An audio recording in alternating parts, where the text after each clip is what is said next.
नमस्कार, मी सिद्धेश्वर महादेव झाडबुके. कला भ्रमंती या कार्यक्रमाचा सूत्रसंचालक. या प्रवासात आपण जाणून घेणार आहोत यश मिळाल्यानंतरही न संपणारा संघर्ष, मराठी सिनेमाच्या वास्तवाचे वास्तव आणि एक कलाकार म्हणून जपलेली सकारात्मक आशा. तर चला आजच्या या खास प्रवासात पाऊल टाकूया. आत्ता आपण जे म्हणतो ना की फॉरवर्ड फॉरवर्ड जे होत चाललेलं होतं मधल्या काळामध्ये. आता तू तर सासवडचा आहे, तू काय तुझी नाळ सोडलेली नाहीयेस. पण आता सगळे जण परत आपल्या खेड्याकडे वळायला लागलेत, असं नाही का तुला काय वाटत? म्हणजे म- म- हल्लीच्या सिनेमांमध्ये किंवा याच्यामध्ये, आता हिंदी असो किंवा मराठी असो, याच्यामध्ये आपण जरा ग्रामीणकडे झुकायला लागलोय किंवा तिकडे जातोय. हे काय होतं, निसर्गाचा तो नियम आहे. म्हणजे माणूस जन्मला शेवटी तो मातीतच जातो.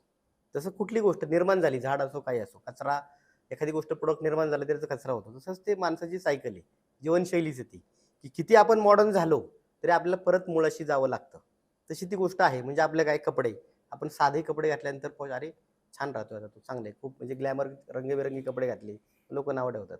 मग साधे कपडे, आता आपण हायजेनिक फूड नको, सेंद्रिय शेती, साधं जेवण, गावरान पाहिजे सगळं. मग इकडे परत आलो. म्हणजे हल्लीचे म्हणजे चुलीवरचं म्हणतो हां, आपण. चुलीवरचं सगळं पाहिजे. मग आपण नाही राहायला, आम्ही पुण्यात आमचा फ्लॅट आहे, मुंबईत आहे, पण आम्ही अमुक-तमुक ठिकाणी चांगलं निवांत क्षणी 2 दिवस घालवतो. म्हणजे काय, माणूस पुन्हा त्या मातीशी जुळायला लागला. दुसरी गोष्ट काय, मग त्याला ते जवळचं वाटायला लागलं. म्हणजे जसं मधल्या मालिका ज्या झाल्या सगळ्या, लागिरे झालं ते तुमचं हे असेल, हे सगळेच राणाची मालिका असेल. होय होय. म्हणजे बऱ्याच, म्हणजे नाशिक, सातारा, सांगली, कोल्हापूर, कराड, या ग्रामीण भागांमधल्या मालिका हिट. म्हणजे मुंबईत ज्या मड आले, तुम्ही तर भरपूर शूट केलं तिकडे. त्या सगळ्या मालिका इकडे येण्याचं कारण काय? ग्रामीणकडे पुन्हा लोकं वळाली आणि ते छान त्यांना पाहायला वाटलं. म्हणजे तो तो गोडवा गोडवा लोकांना. तो लोकांना लक्षात आला. मग ते चाललं. मग सिनेमांची गोष्ट तीच झाली.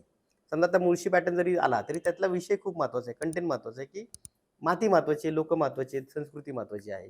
पैसा आणि हे काही फार काळ टिकणार नाही. बरोबर. मग ह्या गोष्टीकडे पुन्हा ती लोकं आली. मग मलाही काम करताना मग आनंद वाटतो. लोकांचं असतं, की मग शहरात का नाही राहत, मुंबईत का नाही राहत, रोजच काम केलं पाहिजे, रोज काम मिळेल. माझं म्हणणं आहे, रोज काम नकोच आहे मला. म्हणजे मला कसं असं, कुठल्याही माणसाला, म्हणजे कुठलाही कलाकार, सुरुवातीच्या काळात माणूस खूप काम करतो. नंतर तो ठरवतो, की कुठलं काम केलं पाहिजे, कोणासोबत केलं पाहिजे, चांगलं कुठलं, वाईट कुठलं, चांगली लोकं कुठली, ते चॉईस होत जातात.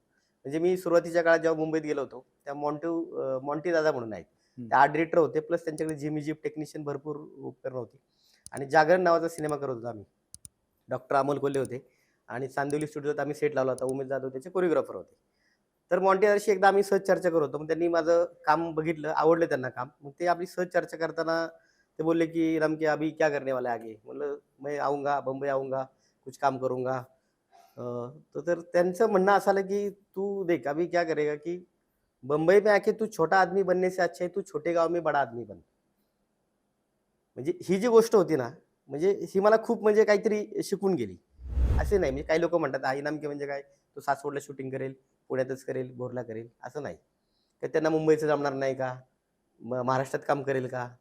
जमेल का सगळ्या नाही गोष्टी? नाही, मुंबईचं म्हणजे जमलंय की आपण हां, तो म्हणजे सिनेमा केला होता. उदाहरण सांगतो तुम्हाला. म्हणजे काही लोकांना कसं असतं, चेक करायचं नसतं. म्हणजे आपण एखादं काय होतं, की कॉलेज जीवनात एखाद्या मुलीला आपण विचारतच नाही, की माझं तुझ्यावर प्रेम आहे किंवा काय. मला होतं काय, की तिचं लग्न झालं, ती म्हणते तू मला आवडत होता, पण तू कधी विचारलंच नाही. म्हणजे ही गोष्ट अशी आहे, की तुम्ही त्या काळात विचारलं पाहिजे. म्हणजे एखाद्या, तर मी पण बऱ्याच छोट्या-मोठ्या जाहिराती करतो आता, हल्लीच्या काळात बरेच काम करतो. मी प्रोड्युसर म्हणून छोट्या बजेटवरनं काम करतो. पण मी विचारतो, अमुक-डमुकला बा माझं हे बजेट तुम्ही काम कराल का? अरे नेमके करेल, आपली संबंध आहेत चांगले, करूयात. मग तुम्ही विचारलं पाहिजे. तसं जरी बरोबर. काम सासवडला करू, पुण्यात करू किंवा बाहेर करू. त्या छोटे सिनेमे जरी आता करत असलो, तरी मोठ्या एखाद्या निर्मात्याला वाटलं, की अरे इनामकी हे काम करू शकतो का? म्हणजे गोष्ट काय असते माहिती आहे का, की आपण भात शिजवला, एकच चेक करतो ना, तांदूळ भात हो शिजलाय हो. का? अख्खा भात चेक करत नाही नाही नाही बसत. नाही, शेतावरनं. तसं शेतावरनं भाताची जशी आपण परीक्षा बघतो, तसं आपण सिनेमे भरपूर केलेले आहेत. त्या एका फ्रेमवरनं कळतं, की हा माणूस करेल का? अगदीच त्याला काय, अगदी. हा सेट 10x10 लावायचा का 100x100 लावायचा? तो करणारच आहे ना. ती फ्रेम उत्तम दिसणं हां, मग महत्वाचं असतं. त्यासाठी काय होतं, की आपण दोन्ही गोष्टी त्याच्यामध्ये, ते मोठे जे मला अपेक्षित आहे, की ज्या लोकांपर्यंत मला पोहोचायचंय, मग त्यांनी मला फोन केला पाहिजे असंही मी म्हणत नाही. मी त्यांच्यापर्यंत पोहोचण्याचा हा प्रयत्न करतोय अगदीच. आणि त्यांनी माझ्यापर्यंत पोहोचावं अशी माझी प्रामाणिक इच्छा आहे. जसं की आता तुंबाड सिनेमा सासवडमध्ये शूट झाला. खूप सुंदर सिनेमा झाला. त्या पूर्ण प्रोडक्शन टीममध्ये किंवा त्या लोकेशन याच्यामध्ये मी होतो. म्हणजे असे चांगले सिनेमे झाले. जिगर कलेजा साऊथचा सिनेमा झाला. त्याला महेश बाबू, प्रकाश राज अनुष्का शेट्टी. जवळजवळ 1 महिना शूटिंग सासवड परिसरात होतं 2010ला. मग ते काम खूप म्हणजे भव्य जत्राच भरलेली होती गावामध्ये. म्हणजे असे सिनेमे करावेत, यावेत, म्हणजे नेहमीच म्हणजे मी कला दिग्दर्शक होईल आणि तेव्हाच तो सिनेमा करेल, अशी माझी भावना पहिल्यापासून कधीच नव्हती. तर मी त्यात इन्व्हॉल्व झालो पाहिजे. हां. म्हणजे काय की सासवडमध्ये किंवा त्या मातीशी जे तुम्ही म्हणताय की कसं जुळता किंवा कसं हँडल करताय, तीच गोष्ट आहे. कला दिग्दर्शनाशी मर्यादित न राहता तिथलं प्रोडक्शन, लोकेशन, तिथली प्रॉपर्टी, ती लोकं आणि माझं नाव कुठेतरी लागेल आणि त्यात लागून तीच लोकं मला भविष्यात काम देणारी आहेत. आता सत्यशोधकच्या बाबतीत सुद्धा तो एक चांगला आणि वेगळा अनुभव घ्यायला मिळाला असेल. कारण बरं. जरा स्वातंत्र्यपूर्व काळातली गोष्ट असल्यामुळे हं. त्या सगळ्या वस्तू गोळा करणं आणि या बरोबर आहे. सगळ्या हां. गोष्टी.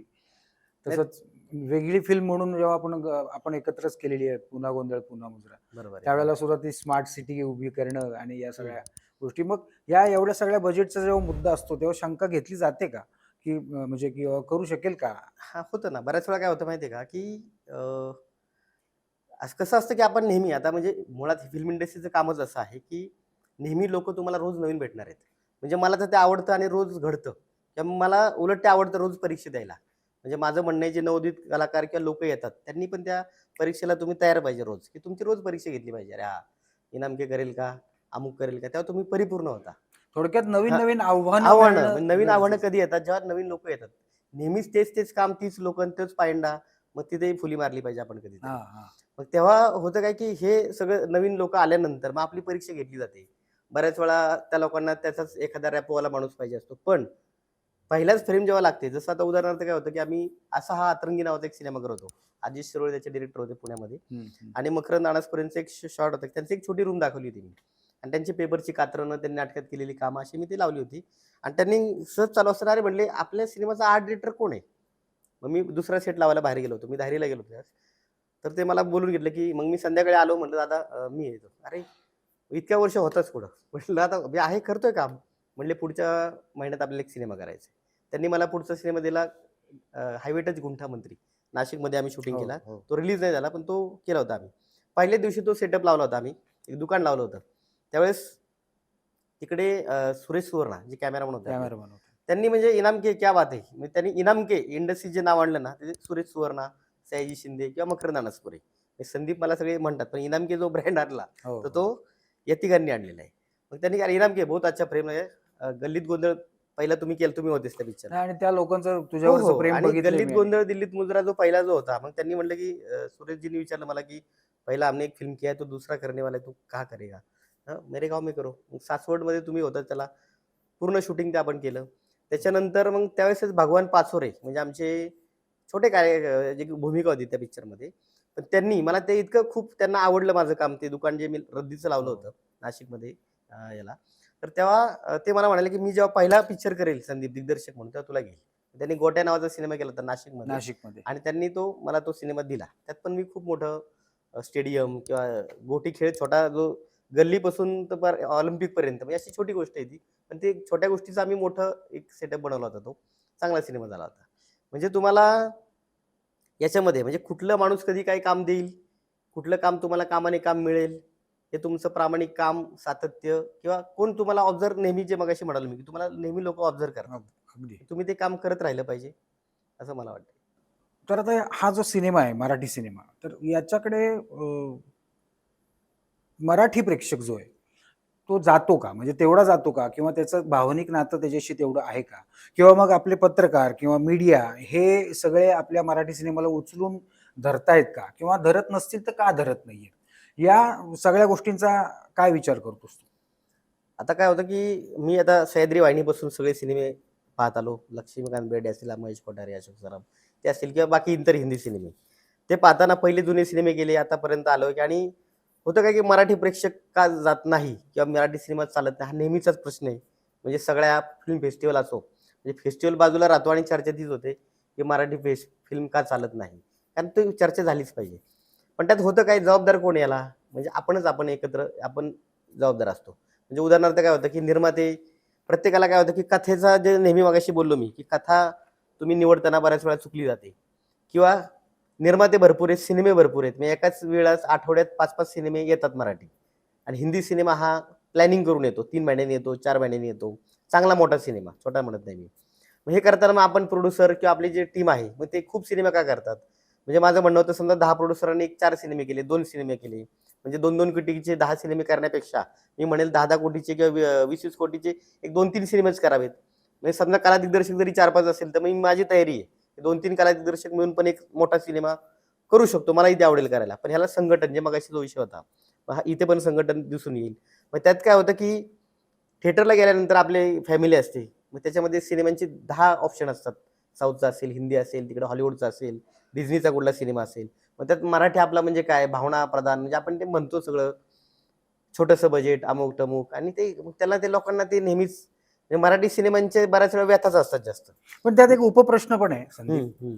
हे सगळं म्हणजे मराठी सिनेमा चालला पाहिजे किंवा लोक गेली पाहिजेत यासाठी प्रेक्षकांनी काय करावं आणि निर्मात्यांनी काय करावं? बरं आता हे म्हणजे तो तर झाला की म्हणजे संघटित काम करणं मला पहिली गोष्ट वाटते. दुसरी गोष्ट अशी वाटते की प्रेक्षकांनी म्हणजे जसं मध्ये आपण चर्चा झाली की पुस्तकं आपली वाचन संस्कृती कमी झाली. मोबाईलवरती सगळं आता सोशल मीडियावरती आलेलो आहोत. तर पुस्तकं वाचल्यानंतर मग आपण काय करतो की मग बरोबर ते क्लिक होतं. अरे हां, या पुस्तकावरती तो सिनेमा आलेला आहे. लोकांना आपोआप ऑटोमॅटिक ती आवड निर्माण होते की याचा तो सिक्वेन्स आहे, याची गोष्ट आहे. म्हणून ते लोकं पाहिलं जातील. किंवा महाराष्ट्र संस्कृती, भारतीय संस्कृती किंवा इतर प्राचीन किंवा ऐतिहासिक सिनेमे यांचा जर अभ्यास असेल पुस्तक रूपी तर तो सिनेमात पण पाहायला मिळतो. त्याच्यानंतर आपण जे काही आता शनिवार, रविवार सुट्टी असेल म्हणजे फिरायलाच जा, पार्ट्याच करा, फिरलंच पाहिजे, पैसे तिकडेच खर्च झाले पाहिजेत. म्हणजे सांस्कृतिक विभाग हा खूप महत्त्वाचा पार्ट आहे. म्हणजे अन्न, वस्त्र, निवारा याच्यानंतर जे चौथं माणसाच्या आयुष्यात महत्त्वाची गोष्ट आहे तर ती मनोरंजन. मग मनोरंजन मनोरंजनासाठी आपण किती खर्च करतो? कोण करतं खर्च सांगा बरं? म्हणजे आपण काय करतो मनोरंजनासाठी टीव्ही, मोबाईलचा रिचार्ज म्हणजे काय मनोरंजन नाही. नाही. तुम्ही एक सिनेमा आठवड्यातून प्रत्येक पाहिला पाहिजे, नाटक पाहिलं पाहिजे, एखादं फिल्म फेस्टिव्हल असेल तर तुम्ही स्वतःहून जॉइन झाला पाहिजे. गप्पा गोष्टी, कट्टा बरेच कार्यक्रम करतात पुण्यात किंवा बाहेर सगळ्याच महाराष्ट्रात सगळीकडे. तिकडे आपण सहभागी झाला पाहिजे. म्हणजे ऑटोमॅटिकली तुम्हाला त्या सिनेमा, त्याची नावं बऱ्याच वेळा रडगाणं असतं, की मराठी सिनेमाला ते अमुक-तमुक नाव दिलं ते कळलंच नाही. अरे तुमचं शब्दरचना किंवा तुमचा अभ्यासच नाहीये ना. तुमचं डिक्शनरीज खाली असेल सगळी पूर्ण शब्दकोश, तर तुम्हाला ते कळणार नाही. म्हणजे थोडक्यात अशाही गोष्टी होतात. थोडक्यात तुझ्या म्हणण्यानुसार मराठी माणसाने, मराठी हं. प्रेक्षकाने निदान एक पुस्तक तरी वाचावं किंवा एक सिनेमा वर्षाला बघितला तरी मराठी सिनेमा ते उत्तम वर्षाला नाही म्हणत मी महिन्याला एक सिनेमा तर कमीत कमी एक सिनेमा महिन्याला तर पाहिलाच पाहिजे प्रत्येक हा माणसाने. म्हणजे तसा टॅक्स फ्री आहेच हो, आहे, हो. त्यामुळे आहेच, तसे आहेच, रेट आहेच. खूप नसतात. आणि दुसरी गोष्ट मगाशी तुम्ही जे पत्रकारांचं म्हणाला, की पत्रकारांचं बी काय होतं, की भरपूर गोष्टी चालू आहेत. म्हणजे कॉर्पोरेट म्हणजे भारतात जगाच्या गोष्टी काय चालल्यात, म्हणजे झाले काय त्याच्या पत्रकार किंवा आपण प्रेक्षक किंवा सगळेच. ज जगामध्ये काय चाललंय, कुणाचे युद्ध चाललेत, मग भारतातलं काय चाललंय, राजकारणात काय चाललंय, कोणाचे घोटाळे काय चाललेत. हे सगळं करताना आपल्या जी इंडस्ट्री आहे मराठी एकदम छोटीशी, तिकडे म्हणजे लक्षच दिलं जात नाही. म्हणजे बाकीचे कॉलम जर पेपरमध्ये एवढे मोठे असतील, तर ते इंडस्ट्रीचे छोटेसे कॉलम कुठेतरी येतात. त्याच्याकडे तेवढं प्राधान्य दिलं जात नाही. तर चांगल्या सिनेमाविषयी तेवढं जास्त बोललं जात नाही. मग तिकडे तुमचा रॅपो, कोणाचे पत्रकार, ओळखीचं, कुठलं प्रोडक्शन हाऊस, कुठलं नावाजलेलं आहे, नवीन आहे, त्यातून सुरुवात होते आणि तसा तो न्याय त्या सिनेमाला दिला जातो. आता सिनेमा हिट झाला तर आपल्याला कामं पुढची मिळतात की बाबा या हिट सिनेमात होता तो, म्हणजे यांनी चांगलं काहीतरी केलं असेल. ही सगळी शेवटी काय आहे, हे ग्रुपचं काम आहे, बरोबर आहे. सांघिक काम आहे. पण ज्यांचं काही असं हिट होत नाही त्या कलाकारांचं हे चक्र चालूच राहतं. बरोबर आहे. त्याविषयी काय तुझं म्हणणं आहे? नाही आता याच्यात काय होतं माहिती आहे का, असणं आणि दिसणं या 2 गोष्टी वेगळ्या आहेत. म्हणजे तुम्ही फक्त रोजच काम करताय आणि तुम्हाला काम मिळतंय. ते तुमचे चित्रपट येतात म्हणजे तुम्हाला काम मिळतच राहील असं पण नाहीये. काही लोकांचे चित्रपट फ्लॉपही होत असतील, पण त्यांना काम मिळतं. मग त्यात काय होतं, तुमचा अभ्यास, तुमचा चित्रपटसृष्टीशी असलेला संपर्क, तुमचे रिलेशन डेव्हलप कसे होत आहेत, तुम्ही त्या चित्रपटसृष्टीकडे कसे पाहताय, तुम्ही त्या फेस्टिव्हल किंवा इत्यामध्ये इन्व्हॉल्व होता का, तुम्ही माध्यमांशी बोलता का, बरं नुसतंच तुम्हाला काम मिळवायचंय आणि नाव मिळवायचंय आणि प्रसिद्धी मिळवायची म्हणूनच तुम्ही इथे आलाय का? का तुम्ही त्या इंडस्ट्री वाढण्यासाठी प्रामाणिक काहीतरी वेगळा प्रयत्न हा करताय का? हा म्हणजे मला असं वाटतंय की प्रत्येकाने मराठी चित्रपटसृष्टी वाढवण्यासाठी म्हणजे फक्त मोबाईल, सोशल मीडियावर न दाखवता तुम्ही अशी इनडायरेक्टली काय करता कामं? म्हणजे मी तर कधी भेटलो लोकांना, मित्रांना, की "अरे हा अमुक-तमुक" म्हणजे बळच आपण विषय काढायचा. "अमुक चित्रपट आलाय, तो बघा, तो चांगला आहे. अमुक आलाय, तमुक बघा, चांगला आहे." म्हणजे वातावरण आपण निर्माण करायचं असतं. म्हणजे इथे समजा आपण सहज बसलोय, टाईमपास करतोय काहीतरी, काही सहज गप्पा, "चला पिक्चरला जाऊ. अमुक पिक्चर आलाय, चांगला आहे." असं सहज केलं पाहिजे. तर ते होणार आहे. म्हणजे फक्त नाही चालत, मग काय केलं पाहिजे? लोकच अशी आहेत. त्या अशा गप्पा म्हणून काही होणार नाही. म्हणजे थोडक्यात काय हा. ते लागेल रे तो हा. OTT वर येईल, हा. म्हणजे बघू फुकटात बघू ना घरी. बऱ्याच वेळा OTT ला येईल, तो चॅनल वरती येईल किंवा त्याचे पायरसी येईल. म्हणजे अशी लोक आहेत, पायरसी येतं की लगेच ते हो. पाहायचं असतं लोकांना. मग त्यांची मेंटॅलिटी आहे ना, म्हणजे आपण ही केली वीज केली पाहिजे. आणि किंवा आपण, माझं म्हणणं आहे की आपलीच लोक कधी कधी काय होतं, म्हणजे कुंपणच शेत खातं म्हणजे हां, असं हां. होतं बऱ्याच वेळा. म्हणजे म्हणजे आपल्याच इंडस्ट्रीतली लोक, काही काही लोक म्हणजे डिस्ट्रीब्युटर कोणतरी एखादा लीक करेल, तोच काहीतरी OTT ला लवकर आणेल, एखादा सीन आधीच घेतला जाईल. अशा बऱ्याच गोष्टी असतात. ते तर काही आपल्या हातात नाहीये. पण होतं काय की ह्याच्यामुळे परिणाम होतो ना आपल्या काम सगळ्या गोष्टीवरती. मग खरं आहे. आपण कोणाच्या जीवावरती गप्पा मारायच्या किंवा काम करायचं, कोणाच्या गोष्टी ह्याच्यावरती आपण आपली स्वप्न मोठी करायची पाहिजे. पण आता मला असं विचारायचं की दर्जेदार मराठी सिनेमा असून सुद्धा ते बॉक्स ऑफिसमध्ये हिट का होत नाही म्हणजे? म्हणजे त्याला म्हणजे कशाला कमी पडतात ते? मार्केटिंगला कमी पडतंय कशाला कमी पडतं? ते आता होतं काय, दर्जेदार सिनेमे असतात. मग एकतर असतं की आपल्या आपल्या मराठी चित्रपट सृष्टीतली एक म्हणजे स्पर्धा, की म्हणजे नेहमी स्पर्धा म्हणजे मला तरी पाहायला मिळते. मुंबईवाले पिक्चर, पुण्यातले चित्रपट, पश्चिम महाराष्ट्रातले चित्रपट, विदर्भातले, कोकणातला वेगळा. मग ही आमची टेक्निकल टीम, तुमची लॉबी, आमची लॉबी, मग आमच्या लॉबीत दुसरी वालसला आहे. मग काय होतात, मग ह्याच्यामध्ये मग ते संघटन नसतं, मैत्रीपूर्वक संबंध नसतात, फक्त वरवर चर्चा गप्पा. मग त्यातून काय होतं की सिनेमा कुठलाही असू द्या, सगळ्यांनी एकमेकांचा सिनेमा पाहिला पाहिजे, बोललं पाहिजे, गेलं पाहिजे. मग ह्याच्यात होतं काय की मग एका दिवशी 5-5 सिनेमे, 6-6 सिनेमे रिलीज करणे. मग त्या स्पर्धा, प्रेक्षक ठराविकच आहेत. म्हणजे 100रातले प्रेक्षक तुमचे 10 लोकच पिक्चर बघणार आहेत. त्यातले तुम्ही 7 सिनेमे आले की ते परत डिव्हाईड होतात. मग ती गोष्ट तुम्ही रिलीजच्या काळात त्या लोकांनी घेतली पाहिजे. किंवा खूप सिनेमे कुठल्या कुठल्या विषयाचे येतात, वेगवेगळे येतात. म्हणजे विषय कुठले घ्यावेत काही त्यांनी सिलेक्ट केले पाहिजे. म्हणजे कधी-कधी एखादा ऐतिहासिक किंवा एक साऊथचा कुठलातरी मोठा भव्य-दिव्य देशभक्तीपर किंवा मोठा सिनेमा असतो ना, आपला कुठलातरी साधा मराठी टुकार चित्रपट असतो की त्याला काहीच व्हॅल्यू नसते. पण लोकं साहजिकच तो चित्रपट बघतात. हां, त्याच्या हां. पेपरवरती त्याचं समीक्षण येतं. रील्स व्हायरल त्याच्यावरती किंवा सोशल मीडियावर ते दिसतं. मग आपण म्हणतो आपला पिक्चर का नाही चालत? आपल्यात दमच नाही ना त्या ह्याच्यामध्ये. म्हणजे कथेत दम नाहीये, त्या प्रोडक्शन व्हॅल्यूमध्ये नाहीये. म्हणजे अमुक-तमुक आमचा जवळचा पाहुणा-रावळा म्हणून कलाकार घेतलेले असतात. कोणीतरी म्हणजे असं झालं हल्लीच्या काळामध्ये की कला दिग्दर्शक म्हणजे कोण?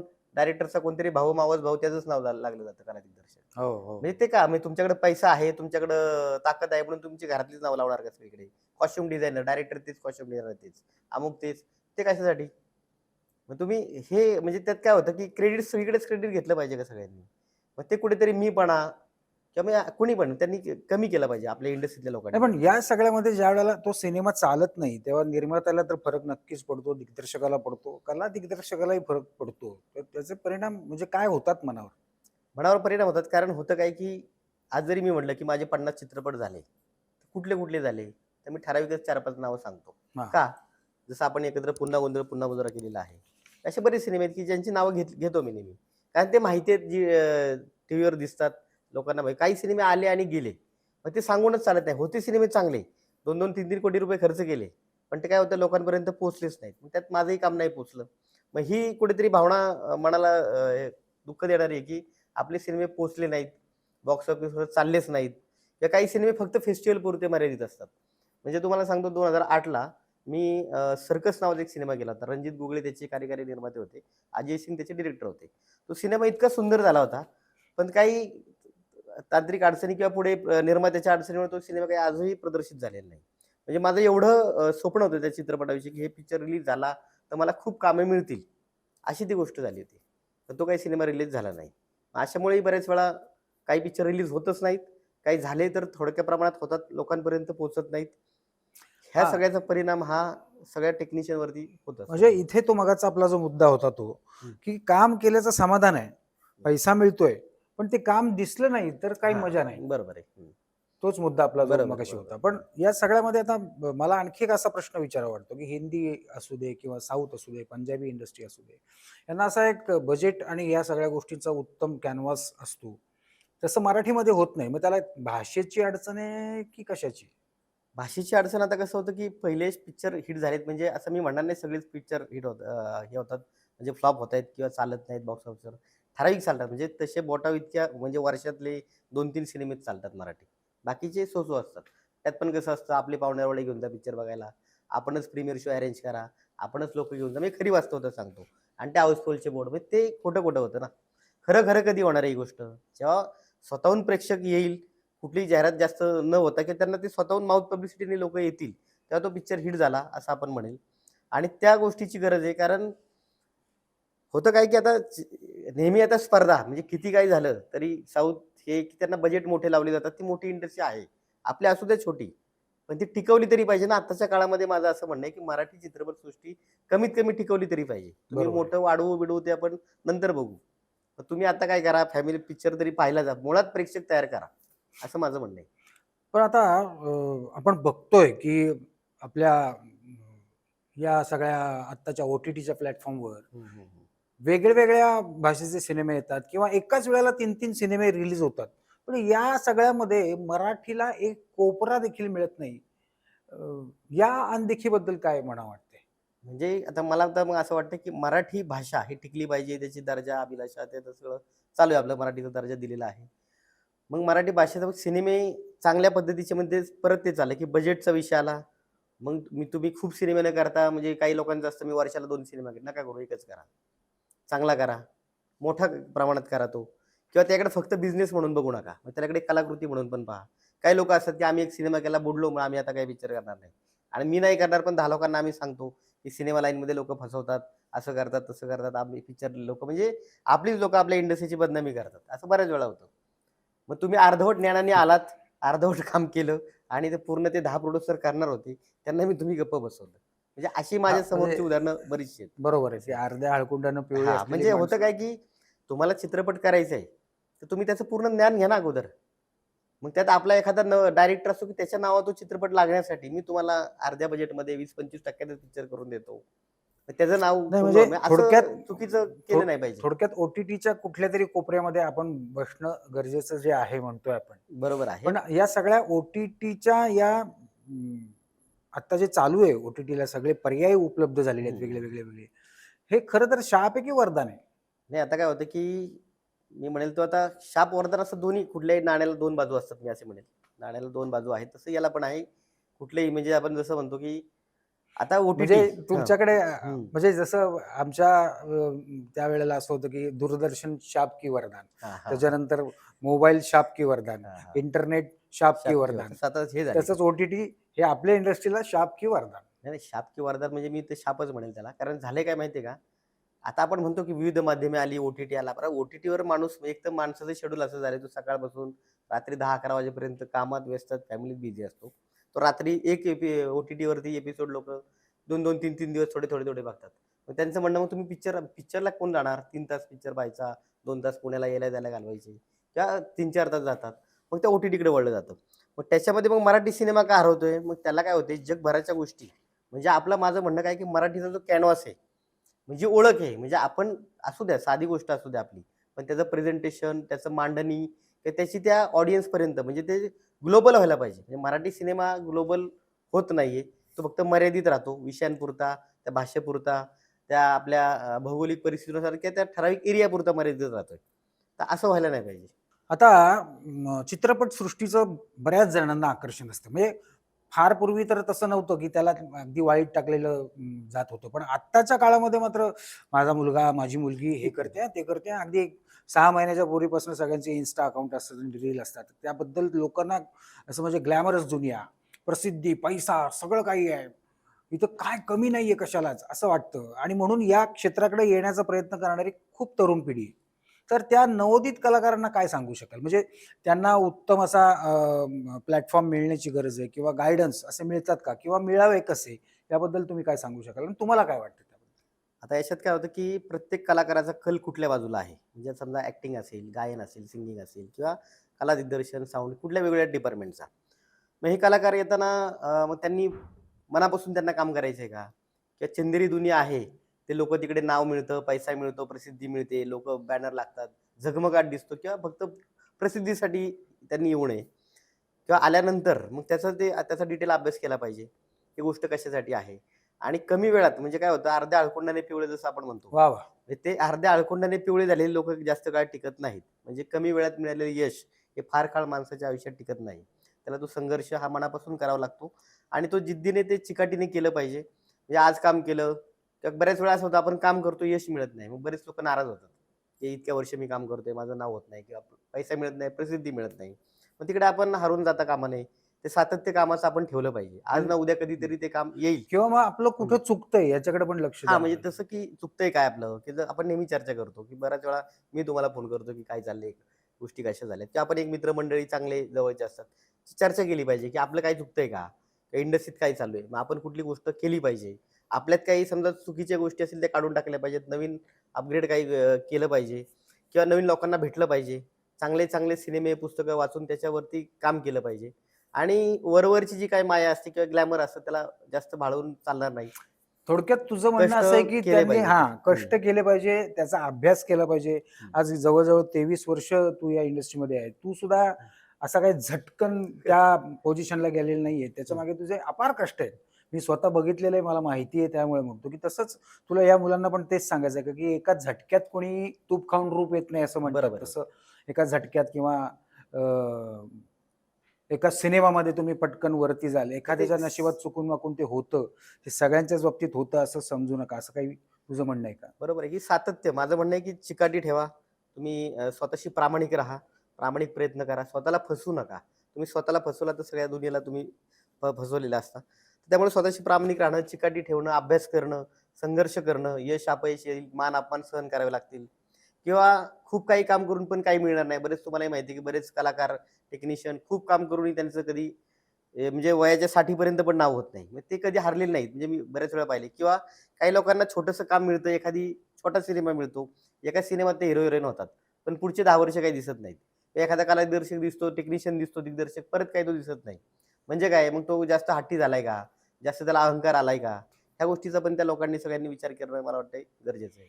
नाही, पण या सगळ्यामध्ये त्यांना गाईडन्स किंवा प्लॅटफॉर्म याबद्दल तुमचं काय म्हणणं आहे? की त्यांनी अ, त्या सगळ्या गोष्टीतनं यावं, कसं यावं का डायरेक्ट आलं तरी चालणार आहे? डायरेक्ट येणं म्हणजे काय होतं मुळात ही गोष्ट कशी आहे, की जसं आता एफ-टी-आय फिल्म इंटेलिजन्स इन्स्टिट्यूट तिकडे काय आहे, की ग्रॅज्युएशन झाल्यानंतर ती बरोबर गोष्ट आहे. ग्रॅज्युएशन झाल्यावर तुम्हाला कळतं तुम्ही परिपक्व कुठल्या डिपार्टमेंटमध्ये किंवा कुठल्या कामात तुम्हाला रस आहे किंवा बरेच फिल्म मेकिंगचे कोर्सेस आहेत, प्रायव्हेट आहेत किंवा संभाजीनगरला तिकडे एम-जी-एम महात्मा गांधी मिशन युनिव्हर्सिटी आहे, की तुम्हाला की कल तुमचा कळतो. म्हणजे आता पहिलं कळायचं आपल्याला आता कसं होतं, की 8वी-9वी मुलगा गेला 10वी नंतर कळतं करियर कुठलं घ्यायचंय किंवा पहिलं ग्रॅज्युएशन नंतर. पण आता हल्ली लोकांना लगेच लागतं, की नाही यात पहिलीच मुलगा गेला, डान्स करायला लागला, चित्र काढायला लागला, की तो चित्रकार झाला पाहिजे.